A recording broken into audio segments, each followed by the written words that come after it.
and welcome to Grace Unscripted, where we share stories of the people in and around Grace Church without any script, just real, raw conversations about life change through Jesus. I'm your host, Audrey Wallace, and today's guest is Maggie Moser, and she takes us on a journey starting in Akron, circling through Pennsylvania, through Wisconsin, Chicago, and back here in Akron, where she's with us on Grace staff, and really, she's 23 years old, but she is wise beyond those years. What she shares with us is just shows the depth of growth and of knowing her Savior and how that helps her even through things that maybe are painful and hard. So listen to Maggie's story here and listen for that wisdom that she shares. Maggie, welcome to Unscripted. Thank you. Excited. Glad to have you here.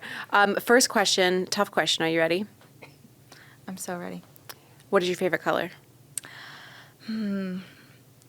Well, I used to always say lavender. Okay. Because I didn't want to be like purple. I wanted to be like special. Mm-hmm. But honestly, I think I was just trying to like hide the fact that honestly pink, it's so pink. And all my friends liked pink, so I was like, I'll be lavender. Trying to be a little bit different. Honestly, well, my vantage point right now, for those of you listening, I see a pink bag, a pink water bottle, a pink phone case, a pink shirt. Her lips have a little bit of pink. So true. Your socks are pink. So oh my gosh, you're right. I was definitely going to put my money on pink. So that's funny. There we go. I just wanted to give everybody a little viewpoint of what I'm looking at right now. Yes. A lot of pink, and it's beautiful on you. Thank you. Makes you shine. Thanks. Cool. Well, Maggie, this is a fun one because you and I met under very interesting circumstances, Yes. which will probably come out later via the women's retreat. Mm-hmm. But I've also just even in the last 5 minutes learned that I know nothing about you. So I'd love to start at the beginning and find out a little bit about how you were raised, where you were born, where you grew up. Tell me about your origin story. Yeah. So I was born in Akron, Mm-hmm. and which is so funny because I've lived away from here my whole life. So now that I'm back here, it's like funny that that's a normal thing. Like, oh, well, yeah, of course. But Just Akron, okay. Yeah, so I was born here, and then lived in Ritztown growing up, Okay. and then Toledo. And then when I was like 7, we moved to Pennsylvania. Okay. So I was there for a while. And then when I was like 10, we moved to Wisconsin. So I was there for the last 10-ish years, and then I went to college in Chicago. Wow. And then last summer, my family moved back here to be close to our family, and I kind of had nowhere else to go, so You came with landed them. back on the So now I'm landing back, pad. which is weird because I've never lived here like as an adult or even as an older kid. So yeah. Okay, so you're back in Akron, but not even a memories forged here at the beginning, No, right? Between Ritztown yeah. and Toledo, your formative years were not in Yes, Akron not here. necessarily. Mm-hmm. Okay, but you live in Akron now? No, I live in Lodi, if you've heard of it. Yes. I'm a country girl myself, Okay. Medina County, born and raised, Yes, so very yes. familiar. Yeah, so yeah, we're kind of out there, but Awesome. yeah, I'm here every day for work. So. Okay, well, let's not skip ahead to every day today. Let's keep Yes, moving. sorry. So all through all that school, how many, did you like go to a bunch of different schools within that as well? I was homeschooled for elementary school. Oh, wow, And cool. then for like middle and high school, we were pretty planted in Wisconsin by that time, so I went to public school for that. How does one make their way to Wisconsin? I can't My picture dad's what an would take aircraft mechanic, so cool. it's kind of like super specific in like where, jobs are. So yeah, it was like we were in Pennsylvania, that company didn't do well, and then he found like a really huge, awesome company in Wisconsin that does airplanes. So yeah, that's how we Awesome. ended up there. Okay. So then for you, homeschooled, do you have siblings? Were they homeschooled alongside of you? Yeah, I'm the oldest of 3 girls, and we're like 6 and almost 11 years apart. So for a short amount of time, my middle sister was homeschooled with me, and then I went off to public school. So Okay. yeah. So would you call it, sometimes I hear people say like, oh, I was an only child for a chunk of time because of the age gap. Is that kind of how it felt? It kind of was, yeah, because, Okay. she was born when I was, like, almost 6, and then she couldn't really play till I was, like, 8. So Right. it's kind of like, okay, cool, maybe, Yeah. but, yeah.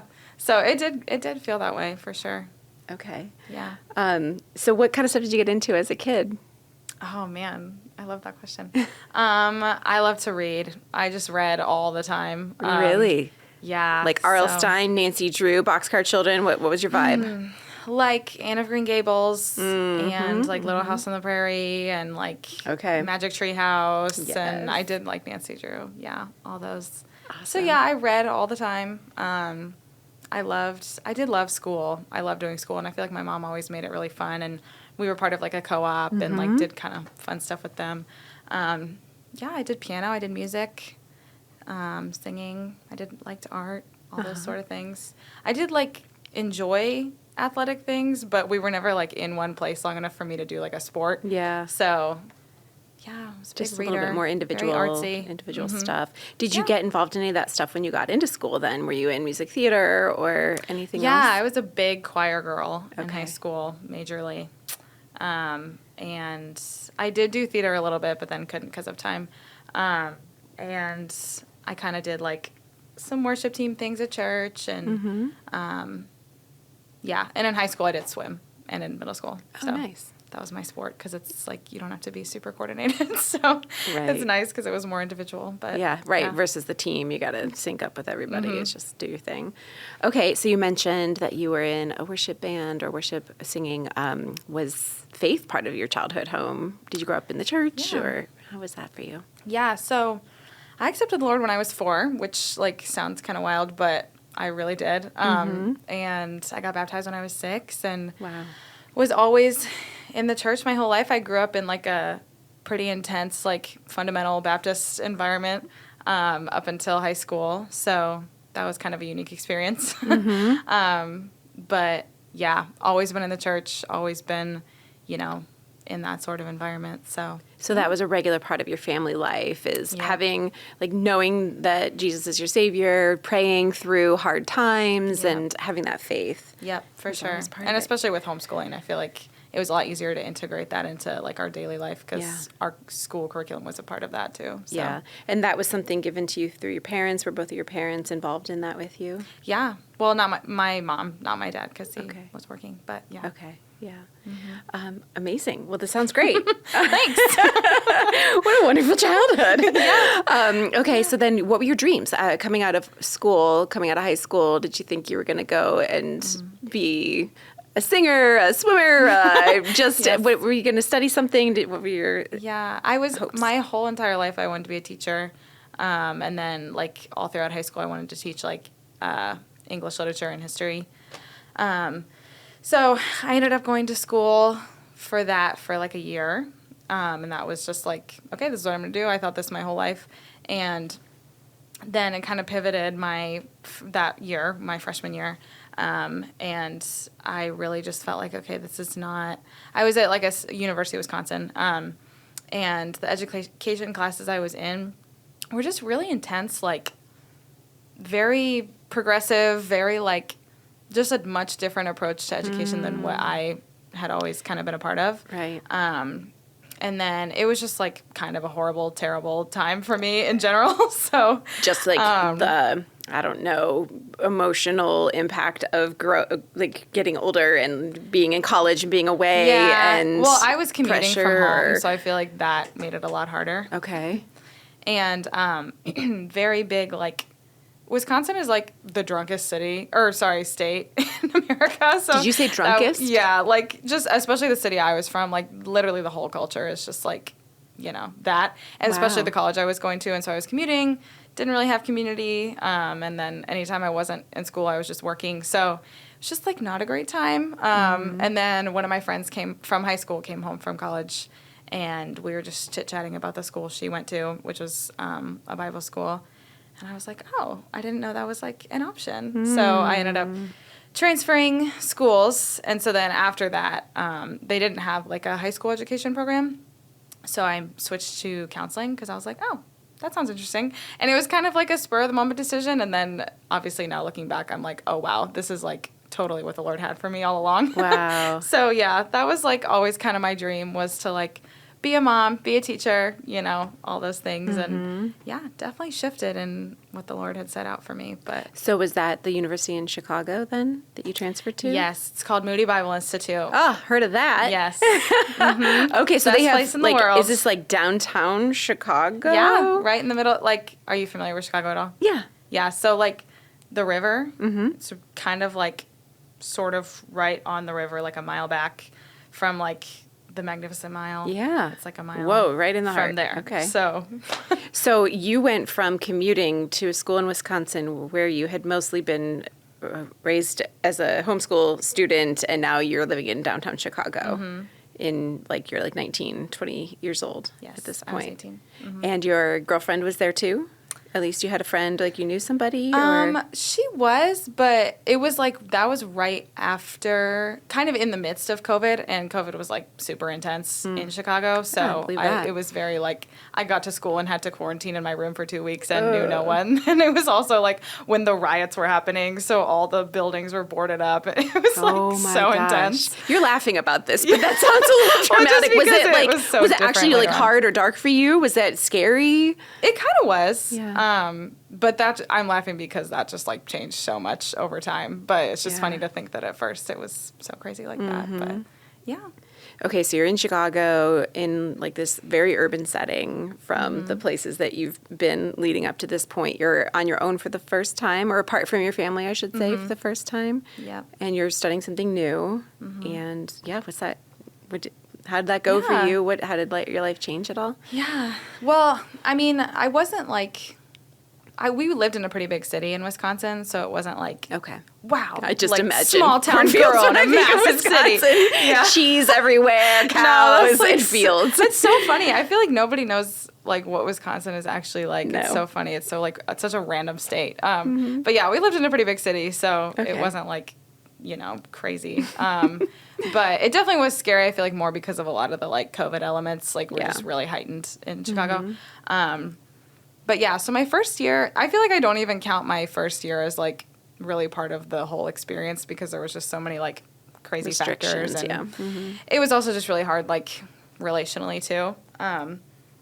So really my sophomore to senior year, like genuinely just the best time of my whole entire life. I feel like I came into school being like, oh yeah, like I'm a Christian. I kind of, grew up in the church. So I like sort of basically know everything, like not actually, but I was like, I feel like I have a pretty good handle on things. And then I didn't realize that like, I kind of thought it would just be like Christian-centered education. I didn't realize that like all my classes would be like about the Bible and theology. And so for my first year, especially because it was, like if we were even in person in the classroom, it was like we had to sit super far from people and wear masks. And so it was like, I was just like, wow, I kind of hate this. And I'm like really not good at it because I was always like pretty good at school. And so I just felt like so underprepared and like behind, and it was just really tough. And then my sophomore year, the Lord just like completely changed my heart and gave me such a desire and, such a desire to learn about Scripture and about theology. And so that I'm so thankful for that because, at first I was just like, I don't really like this. And that's why I say it was Jesus, because it was just like flip of a switch and I was like, give me more. And at that same time, like my community drastically changed and was just like everything I had prayed for my whole life. So I feel like the combination of those two things just, it was like the hardest and craziest, but like best time of my life. Wow. And completely changed me in every way. Like at the time it didn't really feel like it, but then looking back I'm like, wow, it was just completely like forged in the fire, like craziness. So I'd love some more details around that because I'm thinking about people who, not everybody has a big, like, I grew up one way and then something happened that changed my heart and now I have a different perspective from a religious standpoint, right? There might not be the 180, once was lost, now I'm found. Like, you were found at 4 years old. So all of your conscious memory is knowing, loving, following, believing, trusting Jesus. Is that pretty accurate to say? Yeah. Like, with hardship, I'm sure, along the way, but still, that foundation, your household sounds very like a nice nest that you grew up in, maybe. So then when you're in this college setting and you're learning these things and you're going through these other transformations, like, I don't know, did you come across hard times that your faith had to get you through, or what else happened while you're in those years? Yeah, I feel like, and that's, I feel like that's how I felt was like, well, I've never really had any sort of like, big, like I was dealing drugs on the street and then I met the Lord. And so I always felt like, I have such a boring testimony. But I learned later on, the Lord really taught me like what an absolute gift that is to be able to look back on my whole entire life and just to know that the Lord chose me when I was a little baby girl. And, like, just the blessing that has been to walk with him throughout my whole life. And I just didn't realize that, and I wasn't, like, didn't realize the magnitude of that. But, yeah, so I feel like coming out of high school and then my freshman year of college at the state school, I was just it's just crazy how you can be, and I feel like I've seen this in a lot of high schoolers, where you can be a Christian in name and you think that you are, like, where you should be, like, well, I don't need to improve, whatever. And how the Lord can still, like, radically change who you are. And I think as far as, like, things that the Lord helped me through, I always struggled with really intense, like, anxiety. And so that was, like, probably the only thing that I really needed the Lord to help me with throughout my, like, or thought I needed the Lord for growing up. And so that was definitely still a thing in college. But I feel like the closer I became with Christ and the more I knew about theology, honestly, the more I understood the Lord and the more intimacy I developed with him. And so therefore, like, just throughout college was, even though I say it was the best, like, it was so hard. Like, so hard. Do you mean, like, the classes were hard, or do you mean, like, classes, relationships, like, emotionally, and emotional, mental? Spiritually, like, everything. Like, we always say that Moody is just, like, a crucible for, like, just teasing out every single part of, like, the worst parts of you and, you know, the most stress you've ever felt in your life. And just so much. And so just through so many different experiences, the Lord taught me dependence on him and to really, like, rely on my community and others to, like, challenge me, make me better, challenge me to actually walk out my faith, you know, because I never really had, like, super close Christian friends, especially who were, like, really on fire for the Lord, that would actually, like, know me and be like, look, girl, you need to work on these things and we're going to talk about it and you're going to be better. And me to be like, yeah, you're actually right. I need some friends like that. So it was just, it was really hard. It was so hard, but, like, in the best way. Right. Yeah. And maybe a little hindsight making that best out of the hard, like the beauty from that later, living in the fruit of what all of that created for you. Feels great now, but maybe during those times it was a little stressful and a little hard.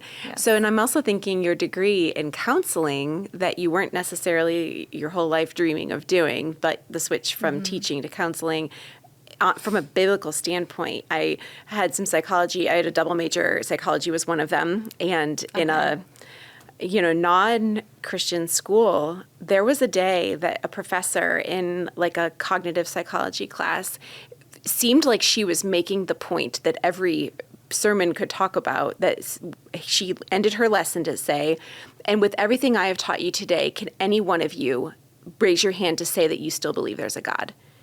And she literally asked us to raise our hands based on how she laid out the human mind and all the scientific factors involved. Can anyone here raise your hand and say there's a God in this psychology class? So I'm like dreaming of being in a psychology class that maybe didn't have that perspective. And I'll tell you, I didn't raise my hand. I didn't know what to do. I remember one other kid being in that class that seemed like he was a little itchy. But other than that, everybody just sat there silent under this professor's voice. So anyways, thinking about counseling from a biblical perspective and with theology alongside of everything, like, curious to know, like, what your hopes were with that, what you're doing with it now, and how that continued to work in you, because you're getting benefit from what you're learning, I'm guessing, how Maggie uses this wisdom and then how you can apply it to others as well. Yeah, it was honestly so great. I feel like I didn't really get into the heart of it until, like, my junior, senior year. But, yeah, I had one professor who, she came onto staff my junior year, which is, like, such a blessing. But she was, like, everything I could ever hope to be when it comes to integrating. Because she went to school for theology, so she has, like, her MDiv.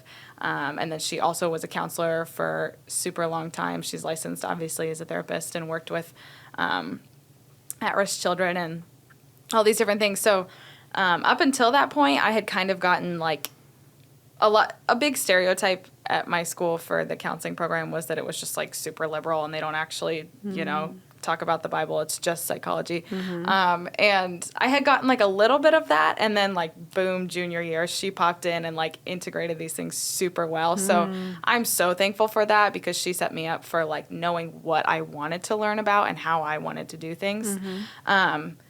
So yeah, I think my biggest interests were like neuropsychology and just like learning how obviously the Lord created our minds and our bodies and how they complement one another and how they're so intertwined and how like our experiences in life can change our brain and our body and how that can impact our relationships. And I loved learning about like family systems. And that's something I'm still super interested in. And ultimately, just like through a lot of different experiences, I became super passionate about working with kids who have experienced sexual trauma. I had like a phase where I was super into like trafficking because we had a major, at school we had a major called Ministry to Victims of Sexual Exploitation. Wow. And so I was kind of like, oh, let me learn about this. So through that and then just like a lot of different experiences in life came to that conclusion. And so I feel like once I understood this is what I want to do, everything I learned about within counseling, like all those different things kind of helped me equip me for like, okay, yes, this is very clearly what the Lord has brought me here for. Just kind of combining like, I wanted to be a teacher because I love children. It is my favorite thing in the entire world to be with kids and to help them and love them and care for them. And then also this passion for like learning and understanding people and how they work and understanding families and people groups and all these different things.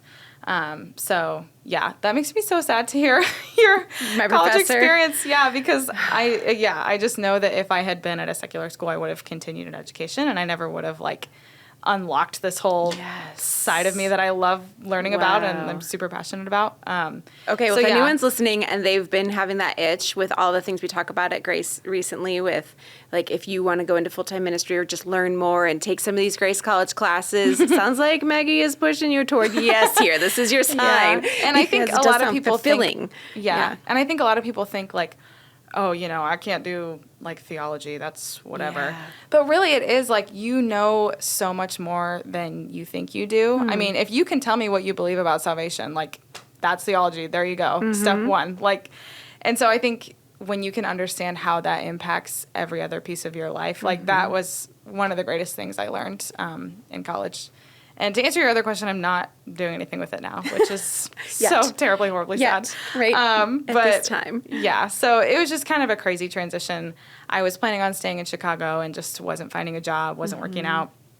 So I came here, and my job at Grace now is not counseling related at all. But this next fall, I'm going to start my master's work because you can't really do a ton without being licensed. That was another class I remember taking, careers in psychology, and the answer was nothing unless you at least get your master's and most likely a PhD and more. So. Yes. So I'm starting the next piece of the journey this fall. So I'm super, super looking forward to that because I miss school and I love school. So, well, you sound like the opposite of someone we interviewed recently, which was Austin Shanower, who struggled through, and he would say, I mean, when you were saying like it might be intimidating to study theology, and go listen to Austin's episode if you haven't already, listeners, because if he can make it through, anybody can make it through. And I think he'd say that of himself. So he was a lot of fun and encouraging around that as well. But so you're at Grace now. What do you do at Grace?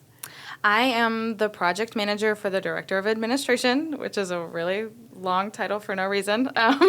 But basically, my boss is in charge of like facilities, risk management, finance, HR, like all these different things. So I honestly do a lot of stuff with like buildings and building maintenance and like new campuses and like I'm in charge of like all the policies and like reviewing them and like it's so hard to describe because there's so many different things. So I work for every campus technically. Oh, so cool. I kind of like the 30 and 30. Yes, technically department. I'm 30 and 30 staff. I don't know if that's a department, but it feels like it in my heart. So. Yeah. So okay. I do a lot of different things. Just pretty much anything that my boss needs a project done for, I do it. So so it's kind of cool to get to work with a lot of different campuses. And like I said before, I actually go to Medina East campus. So okay. Yeah, it's cool to get to just like kind of be a tiny piece of like what every campus is doing and like really get to know and understand whether it's like helping a ministry do something that like is maybe related to our department or, you know, figuring out something with their building or, you know, safety team. I do a lot of safety team stuff. This is blowing my mind based on how much you said you love kids and how much you love people and relationships and how humans work together. Oh, I work on buildings and growth and it's just so funny to me. Yeah. But hey, maybe you're learning something new that's going to prepare you for something else that we just don't even have any vision for right now. Yeah. I feel like I've learned a lot about like how to be in a professional environment, if that makes sense. Like, I feel like I'm learning more, like, skills from my job versus, like, actual, like, output, practical things. Yeah, exactly. Yeah. So it's, like, so completely not what I thought I would be doing. But, yeah, I'm very thankful for where I'm at, so. Awesome. Yeah. Okay, so we've kind of caught up to current day, is that right? Yeah. With your career and everything. What else, like, what hopes or dreams do you have for the future? Relationships? What other, like, pieces of you are there to share? Yeah. Hopes and dreams, like, they feel so big and unattainable when I think about them. And then somebody asked me recently, Pastor Brad asked me recently, like, okay, so what are the hopes and dreams? And I kind of, like, shared everything, and I was like, that just doesn't seem so big, like, when I say it out loud. Okay. But, yeah, so I really want to become a counselor, and I would, like, honestly, just my entire hope for my life is to be able to help kids and to love them and care for them. So, yeah, I would love to work for some sort of, like, parachurch ministry that deals with, like, at-risk children or children who have been impacted by sexual abuse or just, like, all these different things and be kind of, like, a counselor for that ministry. It's kind of, like, a common thing I've seen in a lot of ministries. So that's what I would love to do. Yeah, and obviously, huge surprise, I would love to be a mother. I didn't do that math until this moment. Have 1 million children and adopt 1 million babies and, you know, all these different things. Oh, wow. And, yeah, that's, like, the biggest thing, I feel like. Smaller, more fun things. I would love to live in the South. I always, like, joke about it, but that's, like, you know, my greatest dream in life. I want to live by the Smoky Mountains. Oh, that sounds beautiful. Yeah, so that... I love to travel. Yeah. Those are that's what, like, it feels like so, you know, the things that you, like, bring to the Lord that feel so huge because you want them so bad and you don't have them. And then when you say them out loud, it's like, oh, yeah.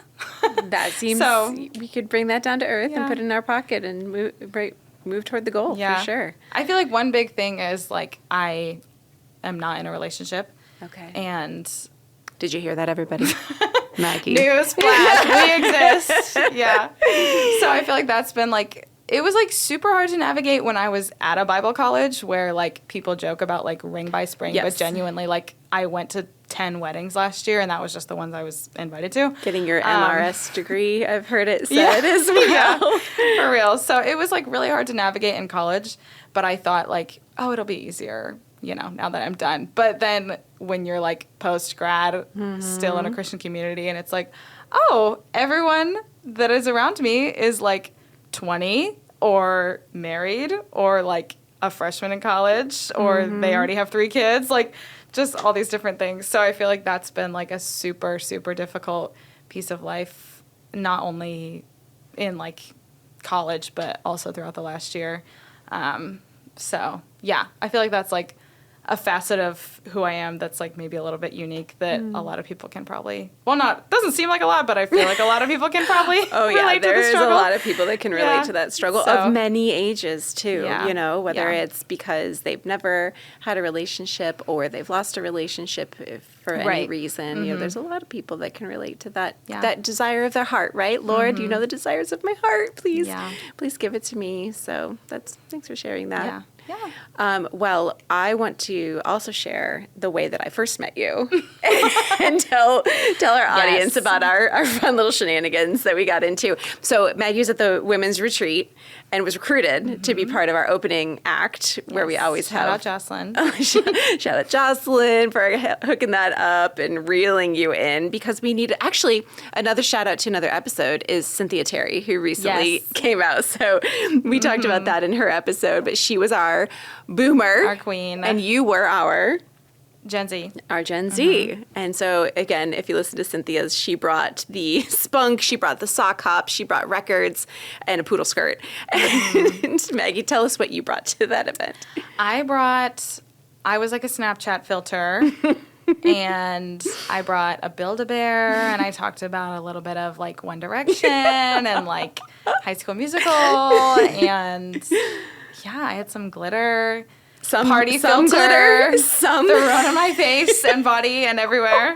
The girl sprinkled gold shreds everywhere she walked that weekend. There was literally a chair the next day that I was sitting in that was covered in gold glitter, and I was like, "Oh, Maggie's been here because they threw glitter my mark all over sure. You. Yeah. Oh, it was so fun. So this is all simply a promotional moment for the women's retreat. Because you never know what's going to happen. And maybe you'll get pulled on stage if you're listening to us here today and be involved in something fun. But thank you, by the way, for that, for your commitment. So fun. Cool. Awesome. Well, anything else that is on your heart to share with our listeners about lessons that you've learned or hope that you want to share? Honestly, I kind of want to go back to the singleness thing because I just have so much to say about it. Please do. And it's something that, like, where the Lord has ministered the most to me. I'm trying to think. It just feels like there's so much. I'm trying to figure out how to kind of funnel it in. I feel like a lot of girls, whether it's, like, even obviously high school, college, my age, probably older, I don't really know, just kind of feel, like you said, like the desire of my heart, and either have this, like, belief that that's never going to happen to me because X, Y, and Z that is, like, not enough about me. Or, you know, well, I want this so badly, and it's, like, a holy desire, so God's going to give it to me eventually. I just have to, like, do this more and, like, achieve this more and be more this and stop doing this and, like, perfectly craft myself to be, like, worthy of getting married, you know? And then my life will just be, like, perfect and fantastic and nothing will ever happen that's bad ever again. Ooh, danger. And, yeah, I feel like there's just so many different beliefs surrounding it that, like, a lot of girls don't really vocalize, but they believe. And it's such a place where the enemy can, like, trick us into believing all these different things that are so not true, and that are, like, not what the Lord has designed for us. So, and it's something that's been, like, really popping up a lot recently where the Lord has really been teaching me kind of a new thing about it, because I feel like most of the time it's not really at the forefront of my attention because I'm just kind of like, okay, well, I'm just going to continue to be faithful, and that's going to be a lifelong thing, so I'm just going to keep doing that. But recently it's been, like, genuinely really hard, which, isn't, like, super typical. And I actually went down to our town center campus in Atlanta, like, 2 weeks ago, to help with their budget meeting. Super random. Totally using that counseling degree. Yes, super.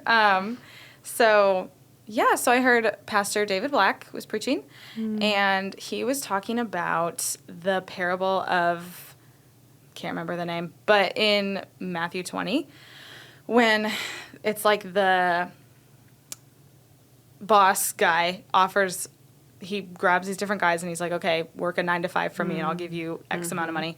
And they're like, okay, perfect. And then at the end of the day, at like 4 p.m., you know, he grabs a few other guys and is like, hey, work the rest of the day for me and I'll give you X amount of money. And they're like, okay, great. So then they all come to get paid, and all the guys who worked all day are like, okay, sweet. Like, we're getting a ton of money because we worked super long. And then he gives them all the same amount of money. And those guys come to him and they're like, what's up? We just worked all this time and these people got the same exact amount of money as us. And he tells them, like, who are you to tell me what to do with what I have given you? Like, are you not grateful for what I gave you what I promised. I gave you what I told you I was going to do.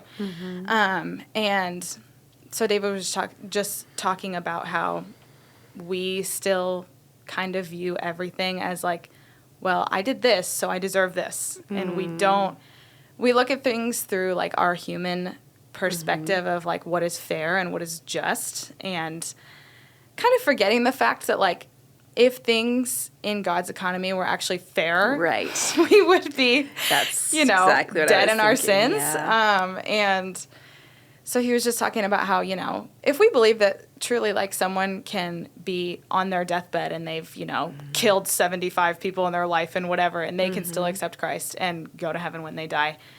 And we can live our whole lives for Jesus and we can be in the same place as that person. Yeah. That's why we love Jesus, because it's not fair. Yeah. And because we are given something that we do not deserve. Yeah. And so he was just talking about it as far as like how we view our life through that lens of like, with desiring a spouse, for example, like, okay, well, I really worked on myself for like 5 years and I was like super disciplined and I had so much self-control and I was like so kind and giving and generous and like, I'm such a good friend, and yet I look at all these people in my life who are given a relationship or marriage or children, and they don't deserve it, and I do. And even if we're not, like directly saying that to the Lord, like that's kind of how, at least I know I have definitely thought about it at times. Like, no, God, I deserve this. Like, if not now, eventually, like, we both know that I deserve this, and it's only fair, so you're going to give it to me. Yeah, well, that's an very honest thought to share, for and sure. The other thing he talked about was, like, we recognize that things aren't always going to be fair, with, like, the person on their deathbed versus us, that whole thing. We recognize that things aren't always going to be fair, but then our next question to the Lord is, like, why me? Like, okay, I get that it's not going to be fair. Why does it have to be me that goes through this thing? And that just honestly had me, like, dead in my tracks. I was, like, rooted in my seat, like, this is what the Lord had for me. Because I had just been struggling with it so much recently, and it was all those things. Like, I deserve this. I don't understand why this is happening to me. Yeah. And I feel like the Lord just showed me, like, girl, that is so not what it's about. And if, like I said, if it really was fair, like, you would not be where you are. Right. And I think, I don't know if I'll ever understand. Like, I said to my best friend, like, I don't ever want to be one of those people that gets up on my wedding day and is like, oh, it was, like, so worth the wait. Because, that was hard. Yeah. But genuinely, like, I think even if I never understand why, and even if the Lord never allows me to be married, I can confidently look back on my life. And I mean, I'm only 23, so I don't know how long this will last, but I can look back and say, like, I would not have learned dependence on Christ if it hadn't been for this thing. And I wouldn't have learned that, like, that's just not everything that life is about. Like, when you're someone who's created to be very, like, loving and huge emotions and loves people and community, it feels like just a natural progression of your life. Well, like, of course this is going to happen to me.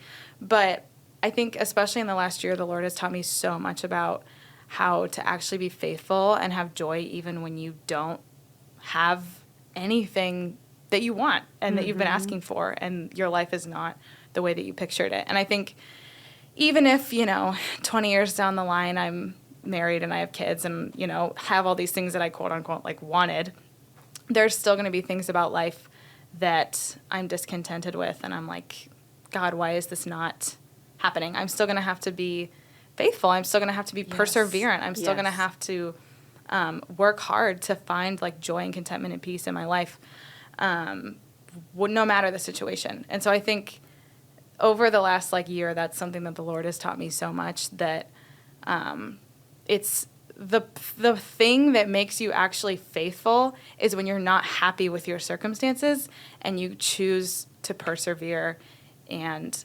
continue to be disciplined in seeking the Lord and seeking his kingdom first.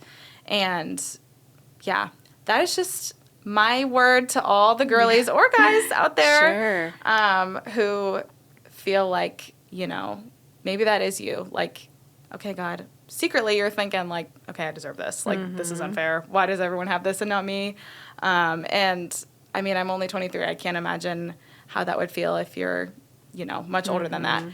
And I just think like such a big part of why God is that he is mystery. There is parts of him that we're not going to understand in this life. And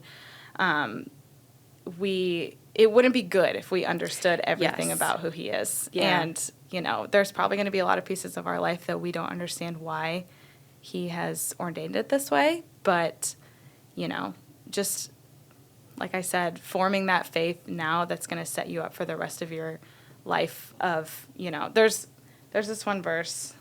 Let me find it. While you're looking for it, I'll just echo what you're saying. I remember somebody telling me, I'm so thankful that I don't understand the God of the universe. Yes. Like, I'm so thankful that the God I serve is more than I could even fathom or understand. Because otherwise, that's simple enough that a human could have done it. And that's why he's God and we're not. Exactly. Yeah. Exactly. I found it. It's James 1:2. Count it all joy when you meet trials of various kinds, for you know that the testing of your faith produces steadfastness, and let steadfastness have its full effect, that you may be perfect and complete, lacking in nothing.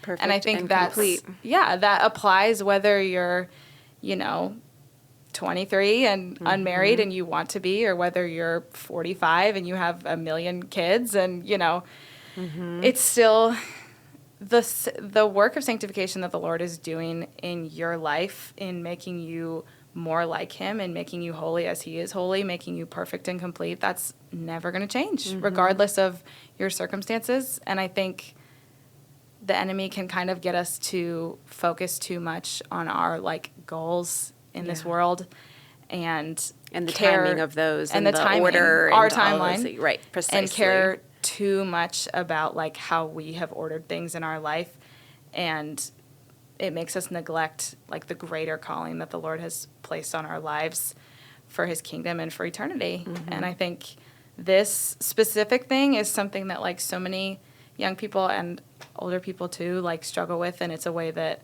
I think the enemy can cause us to see things so much smaller than what the Lord has for us. So that's my thing. Preach, girl, preach. Yes, I'm feeling it. Thank you, girl. Gosh, I mean, you sound like Paul. You sound like the books of the Bible that are speaking sweet. that wisdom of just, I don't know, contentment being the solution to everything, and finding that in our lives is the way to actually have that joy versus happiness, right? Happiness can fluctuate with circumstance, versus joy is consistent and unchanging.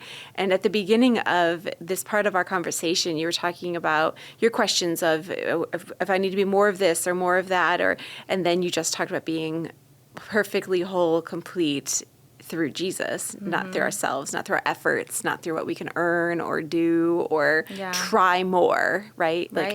That's certainly a worldly perspective, and something that's very easy for us to wrap our minds around and to hear in media and in television and anything else, socials and all that kind of stuff. But in God's economy, it's a completely different formula. And that question that you were reflecting from that sermon in Georgia of well, why me? I've also heard it said to replace the why with what. All right, God, so it is me, but what can you do with this? How can you use this? What can this do to show glory for you? Again, like that in James. So count it all joy. Okay, great. Then if this is a hard time, let me find you in it. Where can I see you? So where are you? What can we use? What can be used for you, furthering your kingdom versus the victim? Why me in this? And you're not just in the waiting room. Right. It's now. Get it's out happening. there. And this is not just the middle phase until you get to have the things you want. He is still, working moving in your life and moving in your life now just as much as he will maybe then, you know? Remember those really lame, Christianese T-shirts that's one thing, but it's meant to look like another thing? I don't know. This one stuck with me. It's from 1999. I remember seeing it, and it was so lame, but it just still makes me giggle a little. But it was this workout bar on his shirt, and it said weight training. but it was like WAIT training, but it's meant to make you stronger. And I don't know, that stuck with me so hard. Like, it actually is true. Like, we can be in weight training, patience and perseverance and all the goodness that James continues on to say that we get out of this endurance through faithfulness in these hard times in order to get to the points that he leads us to, whether it's what we expected or not. If we can seek him, find those treasures that even when it feels dark, we can still seek those treasures. Yeah.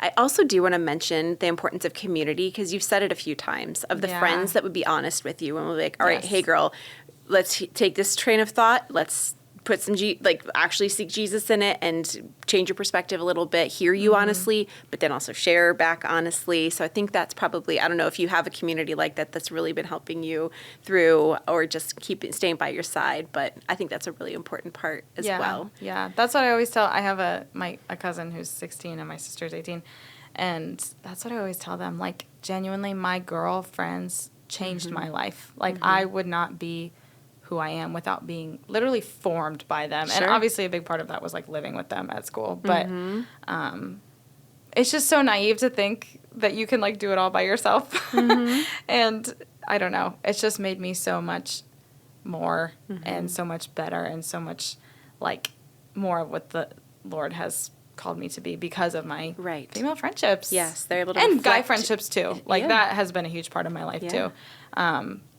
But yeah, I don't have like a ton of community here, but I feel like because I had it in abundance in school, it's not a huge thing that I'm like, void. It doesn't feel like a big void.